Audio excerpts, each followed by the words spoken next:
মানে এর বাইরে যদি আমি আপনি বা কেউ একটা বই লিখে এটা তাবলিগ করে, এটা তো ওনার তাবলিগ হলো, এটা আল্লাহর দিনে তাবলিগ হলো না। এই জন্য সহিহ হাদিসে এসছে যে, আলবানী বলেছেন হাদিসটা সহিহ, যে কিয়ামতের আগে জাতির সামনে মাসনাদ পাঠ করা হবে, অথচ কেউ অস্বীকার করবে না। কি আশ্চর্য কথা! কোরআন বাদ দিয়ে মাসনাদ পড়া হচ্ছে, কেউ কিছু বলছে না। কি লা ইয়া রাসূলুল্লাহ ওমাল মাসনাদ, বলা হলে আল্লাহ রাসূল মাসনাদ কি? তিনি বলেন কুল্লু মাস্তুকতিবা সাওয়া কিতাবিল্লাহি আযজা ওয়া জাল, আল্লাহর কিতাবের বাইরে, আল্লাহর কিতাব বাদ দিয়ে মন গড়া যেসব বই লেখা হবে কিয়ামতের আগে, এগুলি সব হলো মাসনাদ। এগুলি পড়া কিয়ামতের আলামত। কোরআন বাদ দিয়ে এসব বই পড়া এটা কিয়ামতের আলামত। তো দুঃখজনক কথা হলো, যে ভিডিওটা শুনলেন, এই ভিডিওটা শুনলে যে কোনো সরল মনা মুসলমানের মনে, যারা বুঝে যে তাবলিগি নিসাব বলতে এই ফাজাইলে আমালকে বলা হয়, তাদের মনে অবশ্যই সংশয় সৃষ্টি হবে। এবং আরেকটু কঠিন শব্দ বললে এভাবে বলতে হয় যে তারা এটাকে ছুঁড়ে ফেলে দিতে কোনো কুণ্ঠাবোধ করবে না। কারণ আমরা জানি যে মুসলিম উম্মাহ অবশ্যই কোরআন এবং হাদিসকে সবচেয়ে বেশি ভালোবাসে, আর আমার মাধ্যমে কোনো একটা কিয়ামতের আলামত বাস্তবায়িত হোক, এটা তারা কোনোদিন কামনা করে না। দ্বিতীয়ত হচ্ছে, তারা এই বিশ্বাসটা কেন করবে? কারণ যারা বক্তব্য রাখছেন তারা কিন্তু আমাদের মতোই লেবাসধারী এবং বাহ্যতভাবে দেখতে আলেমী, তাহলে ওদের এই বিভ্রান্ত হওয়াটাও স্বাভাবিক। এরপরে দলিলও দিচ্ছে কোরআন ও হাদিস থেকে। তাহলে সব মিলিয়ে এই 5-7 মিনিটের এই বক্তব্যটাই সাধারণ ভাইদের মধ্যে যে বিভ্রান্তি ছড়ার জন্য যথেষ্ট। ভিডিওটা শোনার পর আমার কাছেও তাই মনে হয়েছে। এখানে তাদের বক্তব্যগুলোর নিয়ে বিস্তারিত আলোচনার আগে আমি প্রথমে একটা কথা বলি। এখানে যে দুইজন আলেমকে আপনারা বক্তব্যটি দেখলেন, এই দুইজন আলেমের একজন হচ্ছেন শহীদুল্লাহ আল মাদানী হাফিজাহুল্লাহ, দ্বিতীয়জন হচ্ছেন কাজী ইব্রাহিম হাফিজাহুল্লাহ। তারা যেই মতাদর্শে আদর্শী, সেই আদর্শ অনুযায়ী তারাও কিন্তু আরেকটা ফাজাইলে আমল লিখেছে। অর্থাৎ এই ফাজাইলে আমলটার বিপরীতে এই আরেকটা ফাজাইলে আমল ওনাদের পক্ষ থেকেও লিপিবদ্ধ করা হয়েছে, যেটার নাম দেয়া হয়েছে কোরআন ও সহিহ হাদিসের আলোকে ফাজাইলে আমাল। আমরা প্রথমেই বলতে চাই যে কোরআন এবং সহিহ হাদিসের আলোকে, এই শব্দ দিয়েই মূলত নবীজি মুহাম্মদুর রাসূলুল্লাহ সাল্লাল্লাহু আলাইহি ওয়াসাল্লামের অসংখ্য হাদিসকে অস্বীকার করার একটা পথ এবং পন্থা অবলম্বন করা হয়েছে। সুপ্রিয় শ্রোতা মণ্ডলী, কেন আমি এই বিষয়ের উপর একটা বিস্তারিত বক্তব্য দিয়েছি যে একমাত্র মওযু হাদিস ছাড়া বাকি যত হাদিস আছে সবগুলাই নবীজির হাদিস, এবং ওই হাদিসগুলা বিভিন্ন জায়গায় কাজে আসবে, আমলে আসবে, এবং এটাই উম্মতে মুসলিমার বিভিন্ন ওলামায়ে কেরামদের মত। কিন্তু এই ভাইগণ সহিহ হাদিস বলে নবীজির জীবনের অসংখ্য অগণিত হাদিস যেগুলো নবীজি বলে গেছেন সেগুলোকে অস্বীকার করার একটা পন্থা এবং পথ অবলম্বন করে।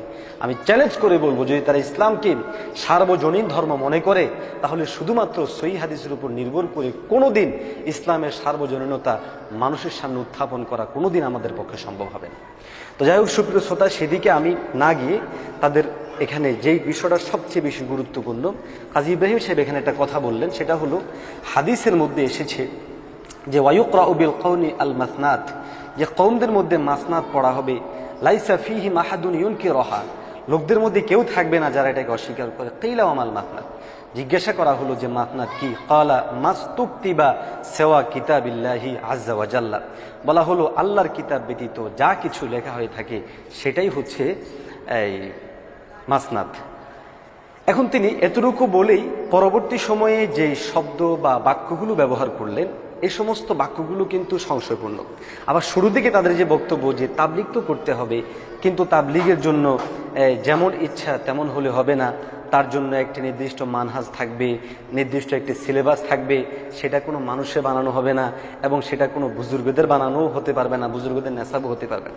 এই যে প্রতিটা শব্দ যদিও প্রকাশ্যে বলছে না, কিন্তু অপ্রকাশ্যভাবে ইঙ্গিত করা হচ্ছে আমাদের এই উপমহাদেশে হক ও হক্কানিয়তের ঝান্ডাবাহী দাওয়াত ও তাবলিগের সেই মেহনতকে, যেই মেহনতের মাধ্যমে আজকে হাজার হাজার যুবক আল্লাহকে চিনেছে, নবীকে চিনেছে, দ্বীনের শৌক তাদের অন্তরে সৃষ্টি হয়েছে, মাদ্রাসায় ভর্তি হয়ে এখন তারা আলেম হচ্ছে, ওই জামাতের প্রতি কিন্তু ইঙ্গিত করা হচ্ছে।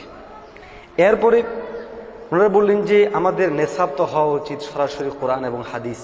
এর বাহিরে যদি কেউ একটা বই লেখে তাবলিগ করে, এটা তো উনার তাবলিগ হলো, এটা তো অন্য কারো তাবলিগ হলো না। সুপ্রিয় শ্রোতা, এই ফাজাইলা আমল যে গ্রন্থটি, যেটা তাবলিগি নেসাবের মধ্যে পাঠ করা হয়ে থাকে, আমি অবশ্যই আপনাদেরকে বলবো, আপনারা আগে এই ধরনের প্রোপাগান্ডায় পড়ার আগে এই তাবলিগি নিসাবটা আগে দেখুন, তাবলিগি নিসাবটা আগে পড়ুন, এরপরে আপনি ভাবুন যে আসলেই এটা কি ওই হাদিসের মেজদাক হতে পারে কিনা, ওই হাদিসের ভবিষ্যৎবাণী কি তো সেইটা হতে পারে কিনা। দেখুন, এই যে তাবলিগি নিসাবটা, এটার মধ্যে বেশ কয়েকটা অধ্যায় আলোচনা করা হয়েছে। 1 নম্বর ফাজাইলে তাবলিগ, 2 নম্বর ফাজাইলে নামাজ, 3 নম্বর ফাজাইলে কোরআন, 4 নম্বর ফাজাইলে জিকির, 5 নম্বর হেকায়েতে সাহাবা, 6 নম্বর ফাজাইলে রমজান, 7 নম্বর ফুস্তিকা ওয়াহিদে এলাজ। এছাড়া আরেকটা গ্রন্থ আছে ফাজাইলে সাদাকাত, আরেকটা গ্রন্থ আছে এই হাজিদের বিভিন্ন সম্পর্কে। আমার প্রশ্ন হচ্ছে যে এই যে গ্রন্থ, এই গ্রন্থের মধ্যে আনিত বক্তব্যগুলো হয় কোরআনে কারীমের আয়াত অথবা রাসূলুল্লাহ সাল্লাল্লাহু আলাইহি ওয়াসাল্লামের মুখ নিঃসৃত বাণী থেকে হাদিস সমগ্র। তাহলে এই গ্রন্থটা মধ্যে মোট হাদিস আনা হয়েছে 377টি, আয়াতে কারিমা আনা হয়েছে। এখন বলুন, কোরআনুল কারীমের আয়াত, আল্লাহ নবী সাল্লাল্লাহু আলাইহি ওয়াসাল্লামের হাদিস এনে যদি কোনো গ্রন্থ রচনা করা হয়, সেই গ্রন্থকে আমরা কিভাবে কিতাবুল্লাহ এর বিপরীতের কোনো গ্রন্থ বলতে পারি?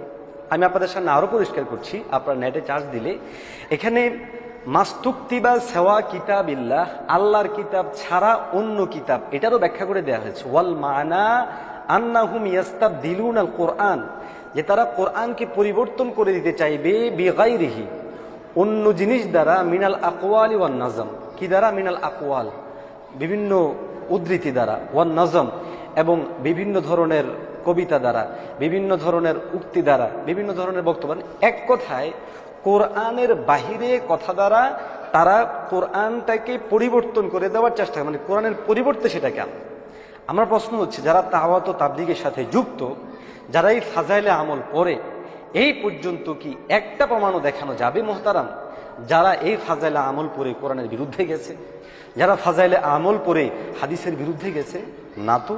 অবশ্যই দেখা যাচ্ছে সে আলেম না হতে পারলে তার সন্তানকে আলেম করানোর চেষ্টা করছে, সে আলেম না হতে পারলে তার আত্মীয় স্বজন কাউকে আলেম বানানোর চেষ্টা করছে, কোরআনের পরিবেশে দিচ্ছে, হাদিসের পরিবেশে দিচ্ছে। এরপর এটাকে আপনিও বলছেন নেসাব। দেখুন, কোরআন এবং হাদিস আমাদের তো বোঝা উচিত যে এই দাওয়াত ও তাবলীগকে হযরত ইলিয়াস রাহমাতুল্লাহি আলাইহি উম্মতের কোন পর্যায়ের লোকদের প্রতি দরদ এবং আন্তরিকতা পূর্ণ হয়ে তিনি এই জামাত, এই মেহনতকে তিনি চালু করেছেন। অবশ্যই ওই জামাতকে যারা অবহেলিত, যাদের কাছে দিনের মেহনত পৌঁছে না, আমরা মাদ্রাসার মধ্যে আমরা যুক্ত, আপনারা টেলিভিশনে নেটের মধ্যে যুক্ত, তাহলে উম্মতের ওই সমস্ত সাধারণ মানুষ যাদের কাছে ইমানের মেহনত পৌঁছেনি, যাদের কাছে আমালের মেহনত পৌঁছেনি, যাদেরকে সত্যিকার ইসলাম এর যে আলোকিততা সেই জিনিসটা পৌঁছেনি, তাদের কাছে কারা পৌঁছাবে? তাহলে এই জামাতের মাধ্যমে সেখানে পৌঁছানো হচ্ছে। এরপরে এই ফাজাইলে আমল সম্পর্কে কেউ কেউ বক্তব্য দিচ্ছেন যে এখানে জাল দই বানানো সারানো অনেক কথাবার্তা আছে। কেন মোহতারাম এই বক্তব্যগুলো কেন দেবেন আপনারা? যদি আপনার কাছে এটাই মনে হয়েছে, তাহলে এটা একটা বৃহৎ জামাত, যার মাধ্যমে আজকে শুধু 2-4টা দেশ নয়, সারা বিশ্বে একটা মূল বিপ্লব সৃষ্টি হয়েছে, মানুষ দলে দলে ইসলাম গ্রহণ করছে। তাহলে আপনার যদি মনে হয় যে এখানে কোনো একটা বিষয় আছে যেটা সংশোধন করা দরকার, তাহলে যান না, আসুন না, ওদের কাছে গিয়ে বলে দিন। তাহলে একটা সমাধান করার অর্থ কোনো গোড়া কেটে দেওয়া নয়, উপড়িয়ে ফেলা নয়, বরং সমস্যাটার সমাধান করে দেয়। দেখুন, এই ফাজাইলে আমলের মধ্যে 377টি হাদিস আনা হয়েছে, এর মধ্যে 159টি হাদিস একেবারেই সহিহ, হাসান পর্যায়ের হাদিস রয়েছে 83টি, দাইফি ইয়াসির রয়েছে মোট 122টি, মোট 364টি হাদিস অকপটে নিশ্চিত। অবশ্যই সারা দুনিয়ার সমস্ত মুহাদ্দিসকে আপনি এক করতে পারেন, কেউ এই কথা বলবে না যে দলিল দেওয়া যাবে না, বরং সবাই বলবে যে এই 364টি হাদিস দিয়ে অবশ্যই দলিল দেওয়া যাবে। বাকি থাকলো মাত্র 13টি হাদিস, যার মধ্যে দাইফি হাদিস 60টি, আর সনদ পাওয়া যায়নি বলে শেখ লতিফুর রহমান কাসেমি উনি বলেছেন যে সনদ পাওয়া যায়নি। প্রশ্ন হচ্ছে এটা জাল নয়, তাহলে মূল হাদিসের এই অবস্থা। পাশাপাশি সাপোর্টে যেগুলো আনা হয়েছে সেগুলোর মধ্যেও দেখা গেছে যে ওই মানের নেই যেগুলো আপনারা যেভাবে বলেন। তাহলে আমাদের কি করা উচিত?